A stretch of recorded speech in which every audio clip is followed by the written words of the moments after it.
KREM 2 News 10 at 10 begins now with Mark Henrahan and Jeremy Legoo. Good evening and thank you for joining us for KREM 2 News 10 at 10, where we give you more news in less time. Let's get started. We begin tonight with a weather impact alert day as overnight rain is set to make a slick morning commute. Let's get right to Chief Meteorologist Jeremy Legoo for more on what we can expect tomorrow morning. Jeremy? Mark, it's going to look a lot like this morning, but we already have the moisture coming down and temperatures are below freezing, so I think we wake up to another round of slick conditions. It looks a lot like it has the past couple of days, but what I think is our big contender is going to be that area just to the west of Spokane, right where we saw a lot of those slick conditions this morning. I-90 in the West Plains, Highway 2 and down across the Palouse look to be the worst of it overnight and likely where we see the slickest conditions in the morning. Tomorrow, it looks like we have a little disturbance moving through, and it also looks like that might have what it takes to give us a couple of breaks in the clouds. Eventually on Saturday, we have a round of rain moving in that starts, say, late morning and takes us through the day before it moves up into the mountains as snow by the time we get into Sunday. Tomorrow starts out as weather impact alert, but by the afternoon, we're back up above freezing and we might even see a little bit of sunshine. Saturday, rainy and warm.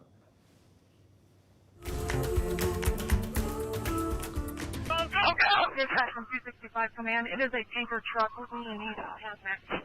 I-90 is back open tonight after a tanker truck crashed and exploded near Four Lakes this morning. Take a look at these pictures. One person, the driver of that truck, is dead, and WSP is still investigating the cause of the crash tonight. Many people were forced to take back roads on their way to work this morning.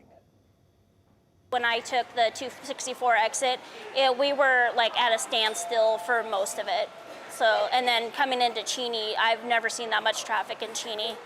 WSP is still trying to figure out the identity of the tanker's driver, and while there is no official cause of the crash, the area of that collision did have severe ice warnings up until about 11 o'clock this morning.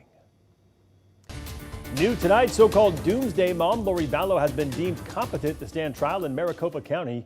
Vallow has already been convicted in Ada County, Idaho, for killing her children, JJ and Ty Lee, where she was sentenced to life in prison. Her current husband, Chad Daybell, was later sentenced to death in Idaho in that same case. Vallow is still facing 2 conspiracy to commit murder charges in Arizona. She ultimately was evaluated by doctors and deemed fit to proceed in court, where she says she wants to represent herself. Turning to a developing story out of central Washington tonight, the FBI and Yakima Tribal Police are investigating a deadly shooting in Wapato. The agencies hope to find more about this vehicle seen on surveillance video near the scene. The victim's body was found in his home on Monday. Authorities warn it could have been abandoned and not to approach the car if you see it. They have not released any other information about the victim or the circumstances surrounding the shooting. Meantime, millions of people back in their homes tonight after a massive earthquake off the west coast triggered tsunami warnings across California and Oregon. The 7.0 magnitude earthquake struck off the coast of Northern California this morning. It happened just before 11 a.m. near Eureka. It turns out that the type of earthquake is what we call a strike-slip earthquake, where the plates move side by side and have less impact on lifting up the water. And so that's less likely, but not impossible, to create a tsunami. The earthquake was felt as far away as San Francisco, more than 200 miles away. It was followed by smaller aftershocks. The U.S. Geological Survey estimates more than 1.3 million people live close enough to have felt the earthquake. Well, the numbers are in, and wildfires burned nearly 1 million acres in Idaho this year. Officials say there have been more than 1,400 wildfires this year, putting the gem state behind 3 other states for the amount of acreage burned. You may remember the Texas and Gwen fires that burned thousands of acres in North Idaho this year. The Gwen fire destroyed 38 homes and more than 120 buildings. More than 800 of those fires were started by people, according to officials. Now to the latest on the manhunt out of Manhattan. Tonight, the search is intensifying for the gunman who shot and killed United Healthcare CEO Brian Thompson in the heart of New York City. Today, police released photos showing the face of the man wanted for questioning in Wednesday's killing. Investigators are now also confirming that bullet casings found at the scene had words including deny and delay written on them. Those are the words that sum up what people are concerned about with insurance companies. Delays, denials, defending themselves, pushing off complaints. So it certainly points to a motive. The shooting happened in a busy section of Manhattan outside the Hilton Midtown Hotel, where the executive was set to attend a meeting with investors. A U.S. District Court judge rejected Boeing's plea deal with the Department of Justice related to the deaths of hundreds of passengers killed in two 737 MAX crashes.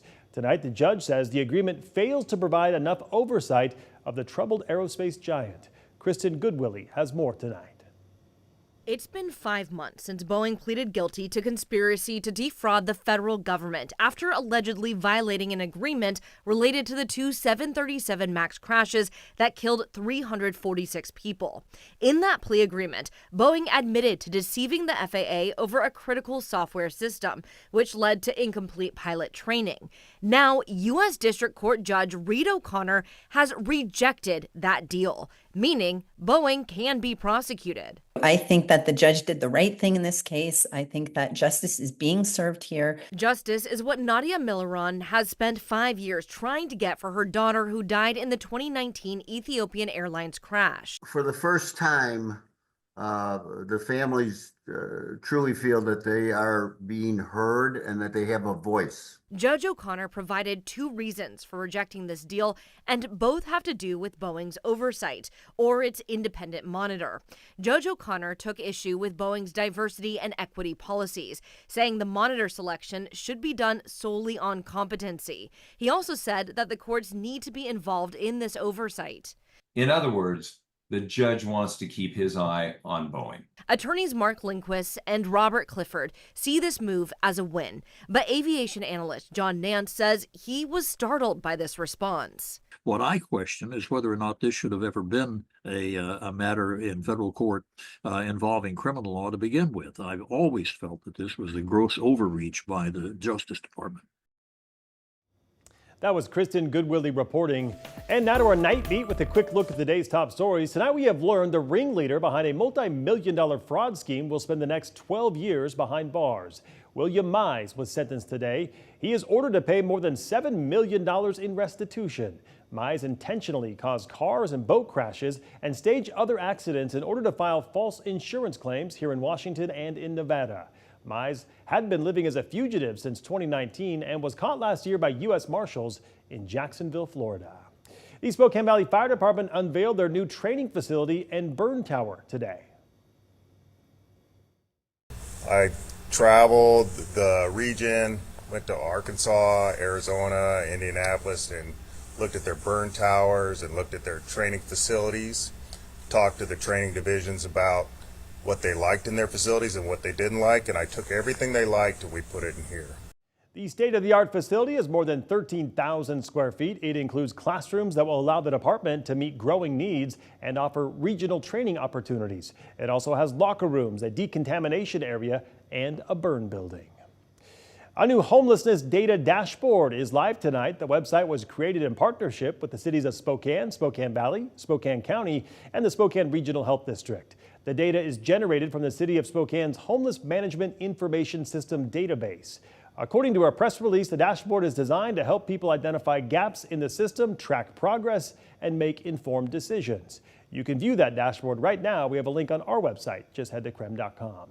And the City of Spokane is looking for volunteers tonight to help with next year's point-in-time count and survey. The count is done every year to create a snapshot of our region's homelessness crisis. It also asks people how they ended up in their position and what services they need to recover. The 2025 count is scheduled for January 21st through the 29th. If you would like to volunteer, you can sign up at that link listed right there at the bottom of your screen. And that was your Night Beat. To learn more about any of these stories, just head to our website. That's KREM.com. And that was your KREM 2 News 10 at 10, where you get more news in less time.